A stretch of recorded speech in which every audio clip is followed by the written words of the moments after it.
Desmond Decker here on the African Caribbean Experience at 9:45, just gone. Let's catch up with our book author, Emmanuel. Yes. How are you doing, sir? I'm doing very well. Thank you for having your show and welcome back. Remind us of your book title, please. Yeah.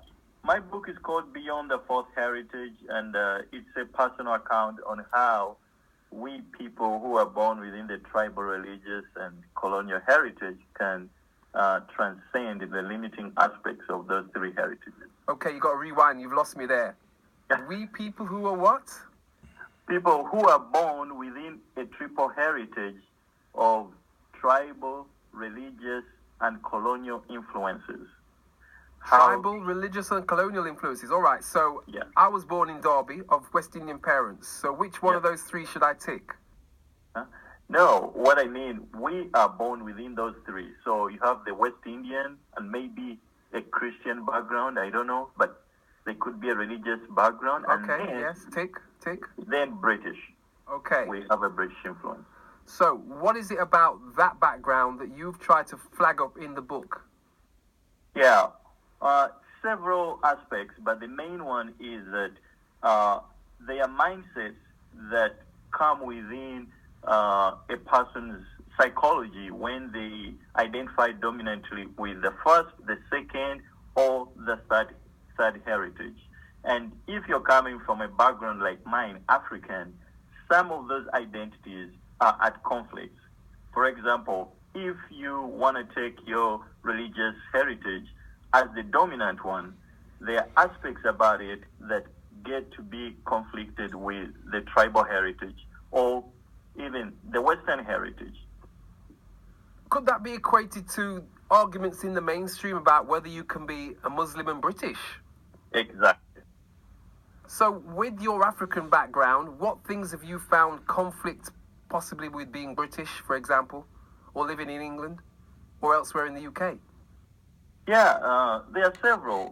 One of them is when you're coming from a background like mine, where your parents are illiterate, there are traditional customs or norms that they expect you to have. For example, you're expected to marry within a certain cultural, setting.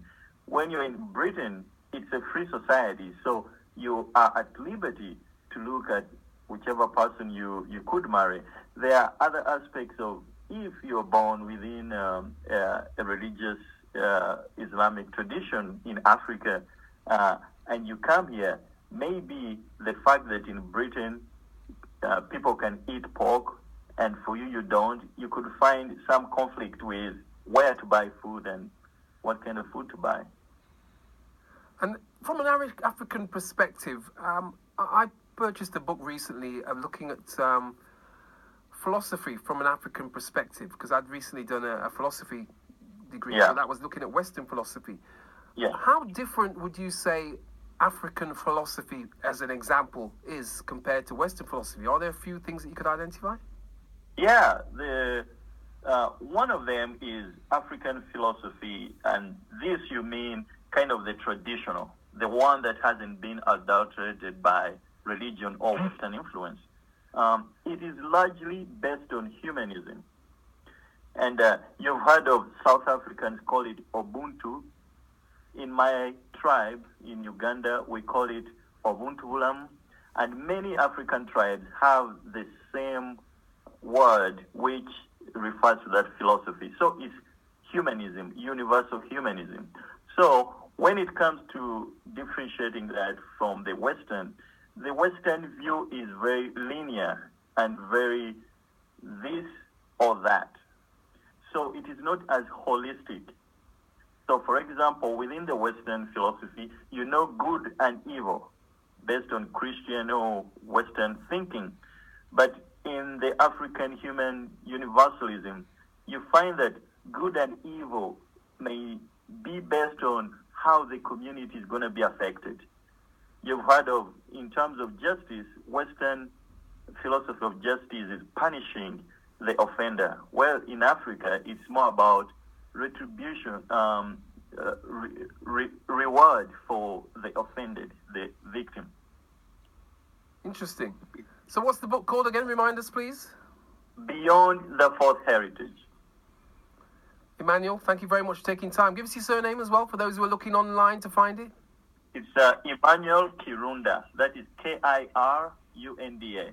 And my website is fourthheritage.com. The number 4thheritage.com. Really interesting to talk to you. Thank you very much, Emmanuel. Thank you very much.